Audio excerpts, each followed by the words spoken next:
Hi, this is Crystal with Epic Vector, and today I want to show you how to turn your design into a color vector brush in Affinity Designer.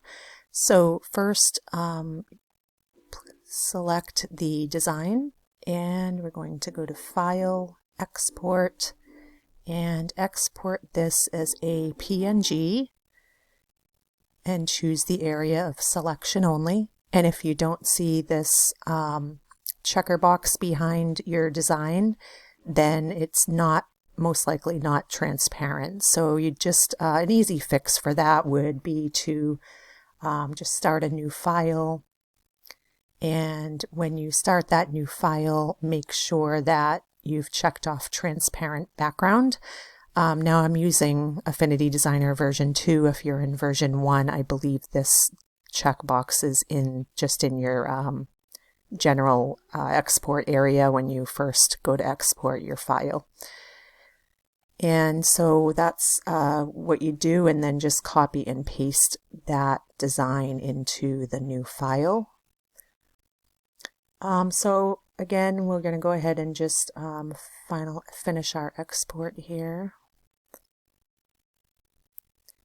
And I'll just leave that untitled for now. And now that we have that saved, we're going to go over to brushes. And if you don't see brushes next to layers or in this panel here, just go up to the window menu and check off brushes, and then it should show up. So while we have brushes chosen, we'll be able to open the menu for brushes to the right where these 4 little lines are. And from there we can go into the menu down to New Textured Image Brush. And we're just going to choose our design, or find our design and open it.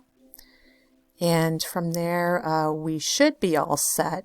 However, Affinity Designer seems to default to gray, so we'll just need to go over here and remove that color.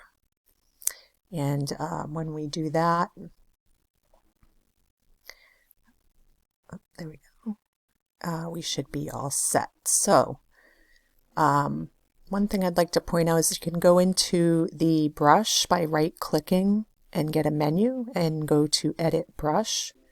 And in here, first I'll duplicate the brush just so I have an original copy, but we can go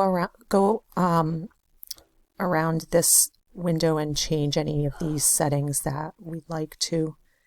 So I like to have this size variance a little different, and the brush width, that looks good. You can change the pressure, the opacity, you can turn it into a repeat, and change the head offset, the tail offset, use fold, overlap, pull. So I'm going to keep this as a stretch brush, and I'll just keep the settings the way they are.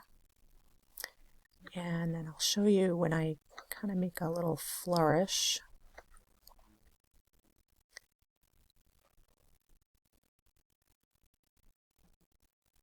Let's see, I'll use my pen. There we go. Looks pretty cool. So thanks for watching.